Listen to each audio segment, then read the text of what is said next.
Ya baik, terima kasih buat kesempatan ini. Ya saya mau membagikan gitu ya apa yang boleh Tuhan kerjakan dalam hidup saya selama pandemi ini. Kalau saya hitung mungkin sekitar hampir 3 bulan gitu ya saya tidak bekerja seperti biasanya.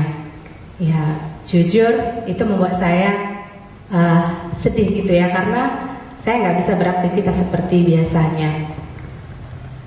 Dan otomatis ketika saya tidak bekerja, penghasilan saya juga akan berkurang gitu. Ya, saya mulai memang memikirkan apa yang bisa saya kerjakan selama saya libur begitu. Lalu saya mencoba untuk pergi ke ladang. Ya, saya mencoba untuk bertani gitu ya.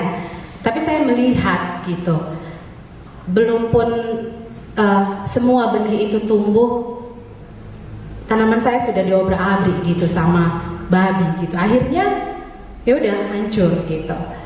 Di bawah ada musuh saya babi, di atas ada monyet gitu ya. Dan akhirnya mama bilang begini, ya sudah nggak usah lanjutkan daripada nanti sakit gitu. Dan singkat cerita, ketika hari terus berlalu begitu ya, saya mulai sedih gitu ya. Apa ya Tuhan yang bisa aku kerjakan gitu. Dan ketika masa yang sulit seperti itu ada lagi beberapa masalah yang muncul gitu. Handphone saya hilang, lalu saya ingat di bulan ini juga beberapa bulan yang lalu saya harus bayar uang pajak kereta, harus perpanjangan SIM gitu. Dan kalau saya hitung, uang saya nggak cukup gitu. Nah di situ sudah mulai muncul lagi gitu ya, rasa aduh gimana ini gitu. Lalu pada waktu itu saya baca satu firman Tuhan dari Matius 6 ayat 33. Mungkin kita semua di sini sudah hafal ya, tapi saya bacakan buat kita di sini. Dikatakan, tetapi carilah dahulu kerajaan Allah dan kebenarannya, maka semuanya itu akan ditambahkan kepadamu. Saya baca ada terjemahan bahasa Indonesia masa kini. Saya senang dengan bahasanya. Dikatakan di sini, jadi usahakanlah dahulu supaya Allah memerintah atas hidupmu dan lakukanlah kehendaknya, maka semua yang lain akan diberikan Allah juga kepadamu gitu. Waktu itu saya berdoa gitu, Tuhan apa kehendak Tuhan dalam hidup saya gitu. Saya yang ingat gitu beberapa waktu yang lalu saya pernah berdoa sama Tuhan supaya COVID ini boleh cepat berlalu gitu, supaya kembali boleh melayani anak-anak gitu. Saya memang mengingat anak-anak yang jauh gitu ya, ada anak yang di Kutebulu gitu, ada anak-anak yang di tempat yang lain gitu.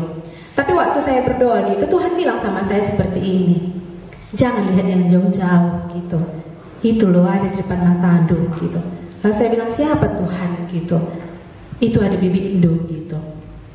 Loh kok bibitku gitu. Aku kan masih muda gak nyambung kalau cerita sama dia gitu.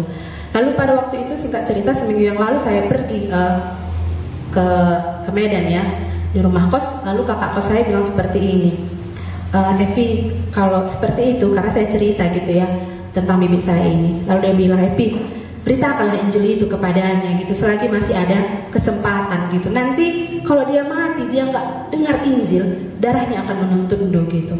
Aduh gimana ini ya gitu. Mulai sedap lah gitu ya. Lalu datang lagi saya hari Jumatnya gitu ya. Keesokan harinya saya pergi ke tempat bangun. Saya nggak cerita apa-apa sama bapak itu gitu dan ibu juga. Lalu tiba-tiba bapak bilang, gimana bibi Indu? Dia begitulah pak gitu kan. Akhirnya dia bilang, iya aku rasa kamu harus ceritakan Injil itu kepada bibi Indu selagi masih ada kesempatan. Lah ini kok kayak gini lagi gitu ya. Saya dalam hati saya loh, Tuhan kok kayaknya saya harus dituntun ke sana gitu. Lalu saya bilang, iya pak memang saya sudah pikirkan gitu ya untuk pergi ke rumah bibi saya. Tapi yang saya pikirkan, saya akan cari orang gereja yang pandai bicara, yang pandai cerita. Saya jadi tukang ojeknya pun nggak apa-apa gitu. Itu yang ada dalam hati saya gitu. Saya bilang sama bapak. Tapi bapak bilang gini, laku pandai nakala cerita maka banci akan kalah firman Tuhan gitu ya. Tetapi kalau adanya Roh Kudus Tuhan, sekalipun kita nggak pandai, tapi kalau kita dipenuhi oleh perkataan Tuhan, maka perkataan Tuhan juga yang akan membuat dia mengerti firman Tuhan begitu. Lalu akhirnya dibilang bu bangun lagi. Kamu tahu sejak kamu pulang dari sini sama bibi Indo, kudoakan memang kamu katanya supaya Epi inilah nanti yang menceritakan kasih Tuhan itu kepadanya. Aduh dalam hatiku Tuhan kok kayak gini gitu ya. Lalu akhirnya malamnya gitu ya, saya pulang dari rumah Pak Bangun, saya berdoa gitu malamnya sama Tuhan. Saya bilang begini, Tuhan ampunilah aku gitu, karena aku memang cuek sama bibiku ini gitu. Ku ingat mungkin 2 bulan yang lalu ya, dia datang ke rumah kami dalam keadaan yang tidak sehat memang gitu, nggak bisa berjalan, dan kami menjadi babysitternya gitu ya selama 4 hari. Ya, Dama juga ikut pada waktu itu gitu ya, mengurus bibi kami ini. Tapi saya hanya mengurus dia, melayani dia secara fisik gitu, tapi saya nggak pernah menceritakan tentang kasih Tuhan kepadanya gitu. Saya memang sangat cuek gitu. Lalu akhirnya beberapa minggu kemudian setelah dia pulang dari rumah kami, dia datang lagi gitu. Dalam hati saya, aduh kok datang lagi bibiku ini gitu. Tapi sebenarnya saya yang nggak beres gitu. Masa orang yang sakit mendatangi orang yang sehat? Seharusnya saya orang yang sehat, saya yang harus berkunjung ke rumahnya gitu. Itulah yang terjadi ya 2 kali gitu. Lalu Tuhan bilang, tega kamu ya gitu. Akhirnya aku bilang, Tuhan ampunilah aku karena aku nggak tepat. Akhirnya aku bilang malam itu, Tuhan besok aku pulang, aku akan datang ke tempat bibiku menceritakan kasih Tuhan gitu. Dan singkat cerita, keesokan harinya saya ke kampus dulu. Baru setelah pulang dari kampus, saya pulang dulu ke rumah kos gitu. Dan saya siap-siap mau pulang. Waktu mau pulang, saya lihat cuaca di luar sangat panas gitu, terik. Aduh Tuhan, panas, udahlah gitu. Lalu Tuhan bilang gini, baru panas, kata Tuhan.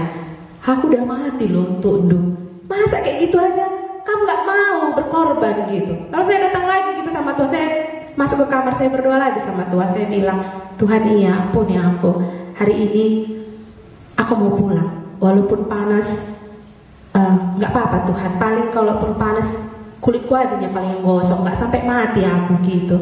Akhirnya aku putuskan untuk pulang gitu. Tapi di tengah jalan kulihatnya bagaimana penyertaan Tuhan gitu ya. Tuhan memberikan seperti tiang awan gitu. Selama saya di perjalanan itu kok cuacanya jadi berubah ya gitu, nggak panas lagi gitu. Di situ saya bilang sama Tuhan, Tuhan terima kasih ya gitu. Lalu di tengah jalan saya bilang sama Tuhan, Tuhan aku nggak pandai gitu. Tapi Tuhan bicara kepada saya, Tuhan bilang seperti ini, Evi, aku nggak cari orang yang pintar, tapi aku cari orang yang mau taat gitu. Waktu aku dengar kayak gitu, Tuhan bilang, iya ya Tuhan, kalau aku nih yang Tuhan mau, aku mau Tuhan gitu. Dan singkat cerita, akhirnya saya sampai di rumah bibi saya gitu. Entah seperti apa gitu ya. Tuhan, saya bilang, Tuhan tolong aku nggak tahu apa yang harus sampaikan sama bibiku ini gitu. Aku nggak pandai. Tapi waktu sampai di sana saya kasih dia makan gitu ya. Saya ajak dia cerita dan akhirnya bisa cerita tentang kasih Tuhan gitu, bahwa karya yang terbesar dalam hidup ini adalah ketika Tuhan Yesus mau mati untuk dosa kita gitu. Dan saya menceritakan bagaimana caranya untuk boleh sampai ke surga gitu. Dan saya membagikan beberapa ayat firman Tuhan untuk bibi saya gitu. Dan akhirnya saya bilang, jadi buka apa bibiku jadi natendu gitu, adik erlebuh kali Tuhan dai gitu. Aku ke surga ateku katanya. Kan udah tahu kan caranya? Aku bilang, iya udah tahu aku katanya. Jadi datanglah bibi ya, aku bilang, supaya jangan hanya di bumi ini nanti kita bersama, tapi kerinduanku kalaupun nanti kamu dipanggil Tuhan, kita boleh bersama nanti di surga. Itu yang saya bilang. Dia bilang iya gitu. Dan singkat cerita, saya pulang ke rumah gitu. Saya senang gitu ya. Saya bilang, Tuhan terima kasih, ini bukan karena saya gitu. Saya nggak pintar untuk menceritakan kasih Tuhan, tapi kalau saya bisa membagikan firman Tuhan itu juga karena Tuhan. Dan beberapa hari kemudian ketika saya sendiri, saya merenung gitu ya. Saya melihat, iya ya, Tuhan tadi bilang, maka semuanya yang lain akan diberikan juga kepadamu gitu. Ketika saya mencari kebenaran itu ya, melakukan kehendak Tuhan, saya lihat gitu ya, handphone saya yang hilang Tuhan ganti gitu ya, bayar pajak bahkan untuk perpanjangan SIM pun semuanya sudah lunas gitu. Saya bilang sama Tuhan, Tuhan terima kasih gitu ya, benarlah yang Tuhan katakan, tetapi carilah dahulu kerajaan Allah dan kebenarannya, maka semuanya itu akan ditambahkan kepadamu. Genap ini gitu ya dalam hidup saya. Dan saya bersyukur satu firman Tuhan ini boleh lagi Tuhan genapi dalam hidup saya. Jadi sekalipun dalam masa pandemi ini banyak masalah, tapi saya melihat Tuhan tidak meninggalkan. Dan Tuhan boleh menggenapi satu firman Tuhan ini bagi saya. Terima kasih.